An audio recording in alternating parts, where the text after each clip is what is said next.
దేవి యొక్క స్తోత్ర పఠనం ఇప్పుడు చేద్దాము. నిత్యానందకరి వరాభయకరి సౌందర్యరత్నాకరి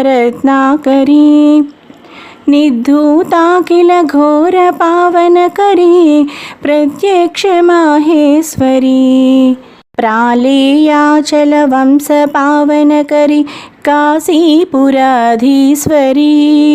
భిక్షాందేహి కృపావలంబనకరి మాతాన్నపూర్ణేశ్వరి శ్రీ మాతాన్నపూర్ణేశ్వరి. అమ్మవారిని స్తుతిస్తూ స్తోత్రం చేసి అప్పుడు అమ్మవారికి పసుపు కుంకుమ గంధ అక్షతలతో అమ్మవారిని శ్రీ అన్నపూర్ణాదేవిని పూజించాలి. పూజించిన తర్వాత అమ్మవారికి ధూపం దీపం కూడా ఒక్కసారి దీపం చూపించి అలాగే ధూపం వేసి అమ్మవారికి శ్రీ అన్నపూర్ణాదేవి అష్టోత్తర శతనామావళి చేత్తో కొంచెం పసుపు కుంకుమ అలా అమ్మవారి పటంపై వేస్తూ శ్రీ అన్నపూర్ణాదేవి అష్టోత్తర శతనామావళి చదువుకుని ఆ అమ్మవారికి మహా నైవేద్యంగా కొబ్బరన్నాన్ని నైవేద్యంగా పెట్టాలి.